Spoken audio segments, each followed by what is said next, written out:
શું હોય છે કિડની બાયોપ્સી અને પ્રોસેસ કઈ રીતે કરવામાં આવે છે એની આજે મારે જાણકારી આપવી છે. હું doctor Akshay Zalavadiya, nephrologist, beacon kidney cancer, જુનાગઢથી.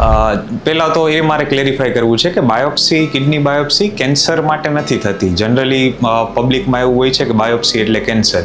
બાયોપ્સીનો meaning થાય છે કોઈ બી અંગમાંથી નાનો એવો ટુકડો લઈ અને એને તપાસ માટે મોકલવું. કિડની બાયોપ્સી શા માટે કરવામાં આવે? જ્યારે પેશાબમાં વધારે પડતું પ્રોટીન જતું હોય, બ્લડનો રિસાવ થતો હોય, કિડની ફંક્શન એબનોર્માલિટી હોય જેનું કોઈ કારણ ન મળતું હોય, જ્યારે બી નિદાન કરવાનું થાય ત્યારે બાયોપ્સી કરવાની થાય. શું હોય છે પ્રોસેસ એ હું તમને શોર્ટમાં બતાવીશ. સોનોગ્રાફીના ગાઈડન્સમાં પ્રોસેસ કરવામાં આવે છે. સોનોગ્રાફીમાં અમે કિડની વિઝ્યુલાઇઝ કરીએ છીએ સોનોગ્રાફી મશીનથી.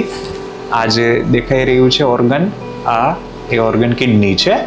કિડનીમાં જે આ લાઈન દેખાય છે એ રીતે અમે કમરમાંથી સોય નાખીએ.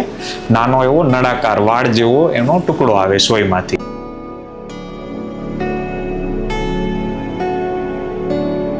જ્યારે બાયોપ્સી કરીએ ત્યારે આટલા ભાગમાં જ અમે ખોટું કરતા હોઈએ છીએ.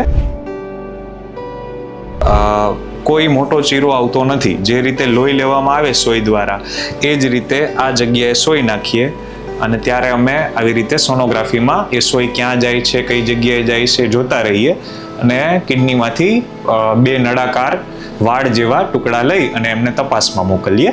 કિડની બાયોપ્સી એક નિદાન પ્રક્રિયા છે.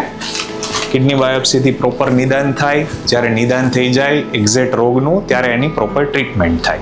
કિડની બાયોપ્સીથી ડરવાની જરૂર નથી. બાયોપ્સી કરાવ્યાના બીજા દિવસથી અમે પેશન્ટને નોર્મલ એક્ટિવિટી, રૂટીન એક્ટિવિટી ચાલુ કરાવી દઈએ છીએ. કોઈ ચીરફાડ નથી હોતી કે જનરલ એનેસ્થેશિયા નથી હોતું. લોકલ એનેસ્થેશિયા એટલે કે એટલો જ ભાગ સાથ ખોટો કરી અને એમાંથી બાયોપ્સી કરવામાં આવે છે. આભાર.